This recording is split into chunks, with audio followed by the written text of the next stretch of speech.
Sungai Simpang. Kali ini kita akan mengeksplor Sungai Simpang dari mulai hilir hingga ke hulu.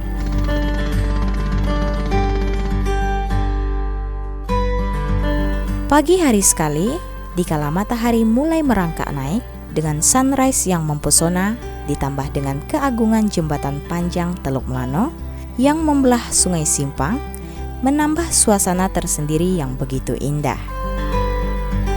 Adapun jarak menuju Sungai Simpang dari pusat kota Sukadana hanya 18 km dan dapat ditempuh dengan jalur darat menggunakan kendaraan roda 4 maupun roda 2. Kami memulai perjalanan dari Desa Penjalaan menggunakan sampan berukuran sedang atau yang biasa disebut sampan kato. Oke guys, sekarang kita sudah berada di transportasi yaitu sampan kato. Saya di sini bersama teman saya yaitu Robiansa. Nah, kita sedang berada di Sungai Simpang. Kita akan menuju rute pertama yaitu muara Sungai Mata-Mata, itu yang pertama. Yang kedua muara Sungai Tanjung Planduk. Yang ketiga muara Sungai Batu Barat. Dan yang terakhir Sungai Simpang Kramat. Nah, selanjutnya mari kita ikuti perjalanan kami. Let's check it out. Di Desa Penjalaan ini, pada umumnya masyarakat hidup sebagai petani dan nelayan tradisional yang mencari ikan dan udang di sepanjang Sungai Simpang. Kami menyewa sampan kato kepada salah seorang nelayan dengan harga yang cukup terjangkau. Dan kami memulai petualangan ini. Di sepanjang sungai, banyak para nelayan tradisional yang mencari ikan dan udang dengan cara memancing ataupun menjala. Mereka pada umumnya berasal dari beberapa desa berbeda yang ada di sepanjang Sungai Simpang. Titik pertama kami sampai di muara Sungai Mata-Mata, yaitu salah satu dari anak dari Sungai Simpang.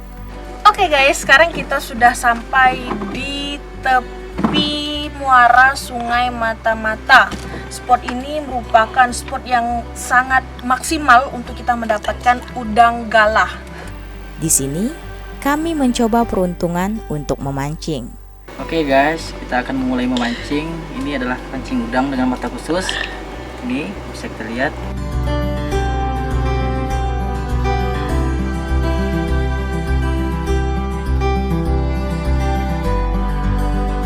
Untuk rute perjalanan kita dari Sungai Simpang ke muara Sungai Mata-Mata ini memakan waktu kurang lebih 30 menit.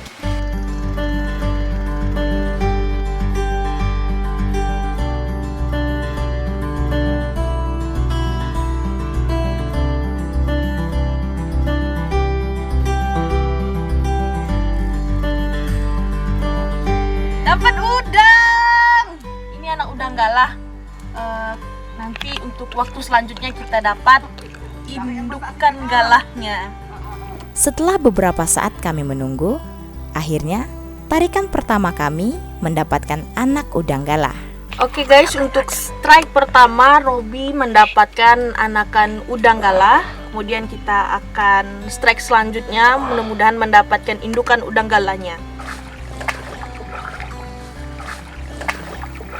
Kemudian perjalanan kami lanjutkan kembali menuju ke hulu. Kali ini kami singgah kembali di muara Sungai Tanjung Planduk, di mana di lokasi ini juga banyak ikan dan udang. Di sepanjang Sungai Simpang juga terdapat tanaman pohon nipah yang biasa juga dimanfaatkan masyarakat untuk berbagai macam keperluan. Namun, pohon nipah juga memiliki cita rasa tersendiri. Masyarakat lokal menyebut buah nipah ini dengan nama buah tembatu. Oke guys, sekarang kami sudah sampai di muara Sungai Tanjung Planduk. Di sini Robi akan mengambil buah nipah atau biasa masyarakat di sini nyebutnya buah tembatu. Oke Robi, siap? Oke, peralatannya jangan lupa.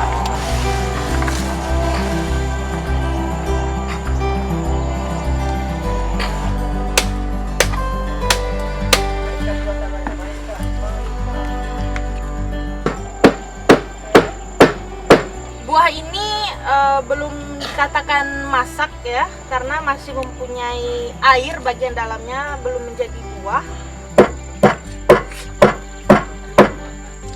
Kami akan lanjut untuk memancing ke spot yang selanjutnya dengan tetap mencari buah tembatu ini yang bisa untuk dimakan. Oke, Robi?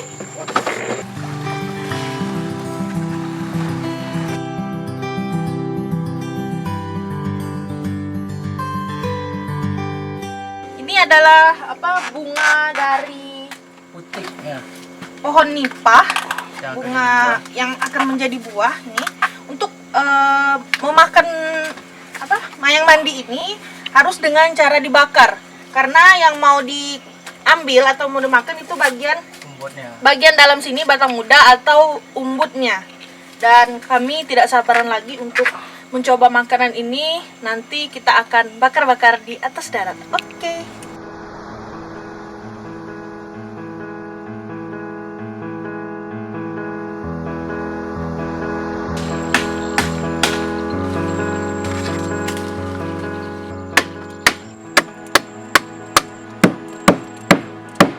Oke, ini buah nipah ini kelihatannya sudah terlalu tua dan sangat keras, tidak bisa dimakan lagi. Oke, sepertinya buah nipah ini atau buah tembatu muda ini tidak mempunyai isi. Oke guys, kita akan lanjut memancing. Semoga kita mendapatkan hasil yang sangat besar, udang besar, ikan pun besar.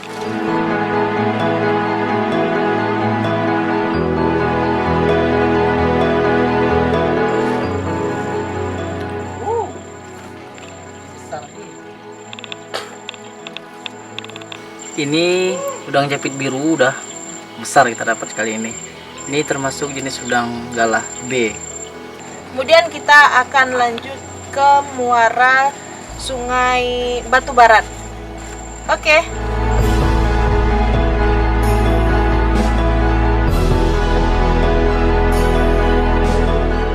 Dari muara Sungai Tanjung Pelanduk, kemudian kami melanjutkan kembali perjalanan menuju Sungai Batu Barat.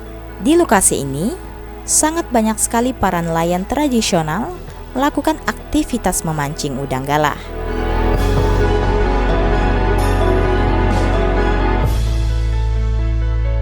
Tak ingin ketinggalan dengan momen tersebut, kami kemudian ikut membaur dengan para nelayan dan bersama-sama melakukan aktivitas memancing.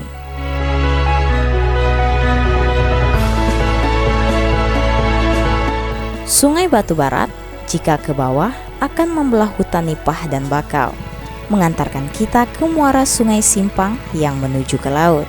Sedangkan, jika ke hulu, menghantarkan kita pada Sungai Matan yang juga banyak menyuguhkan pemandangan indah. Sungai ini berwarna coklat, namun terkadang berwarna seperti merah tua.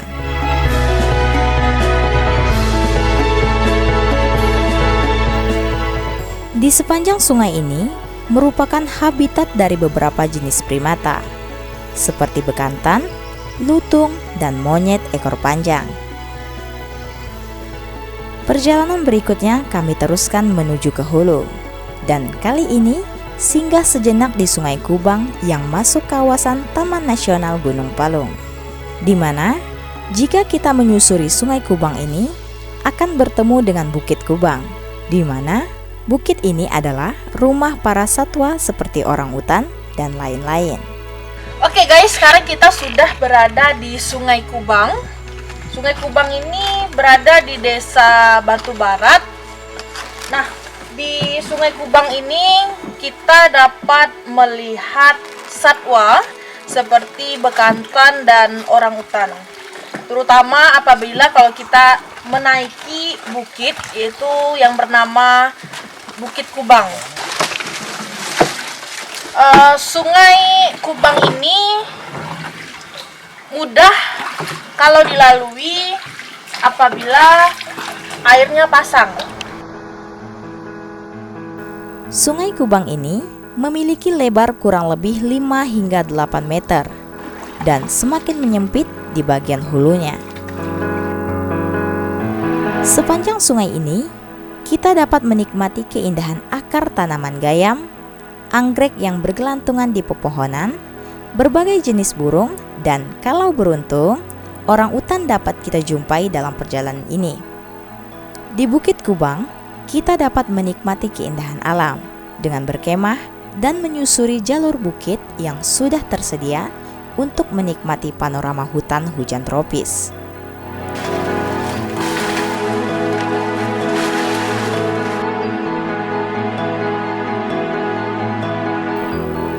Kami kembali menyusuri Sungai Simpang menuju ke hulu. Sejenak, kami singgah kembali di petilasan makam Gusti Panji, yaitu Raja Kerajaan Simpang yang terkenal gagah berani menentang penjajahan Belanda. Oke guys, sekarang kita telah sampai di makam Gusti Panji. Gusti Panji ini adalah salah satu tokoh pahlawan yang melawan bangsa Belanda pada tahun 1900-an.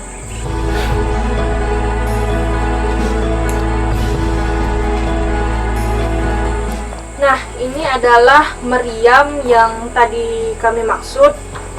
Bentuk meriam Bujang Koreng ini panjangnya kurang lebih 2 meter. Dan mitos yang ini adalah apabila ada orang yang mampu mengangkat bagian belakang ini, dia adalah salah satu anggota kerajaan atau dia akan mendapatkan tuah. Itu adalah salah satu mitos yang berkembang di masyarakat setempat ini. Sekarang kita akan menguji dari Robby, apakah dia akan mendapatkan tuah atau dari keluarga kerajaan. Sangat berat sekali ini. Tapi sedikit bisa diangkat, kurang lebih jaraknya seperti ini. Saya akan mencoba apakah ini bisa. Mudah-mudahan Robby mendapatkan tuah dari kedatangannya ke sini. Amin. Di kompleks pemakaman ini, sejenak kami berziarah dan memanjatkan doa sebelum melanjutkan kembali perjalanan menuju ke hulu di Bukit Sekusur. Baiklah, ini adalah makam Gusti Panji yang bagian besar ini. Perlu diketahui, Gusti Panji adalah raja dari Kerajaan Simpang. Baiklah, kita akan lanjut ke rute selanjutnya. Untuk saat ini, kompleks makam Gusti Panji hanya dapat kita akses melalui jalur air. Di depan makam ini juga terdapat meriam yang diberi nama Bujang Koreng. Pada masa lalu, di sekitar pemakaman ini merupakan sebuah kompleks istana dan di sepanjang sungai ini juga terdapat rumah-rumah warga.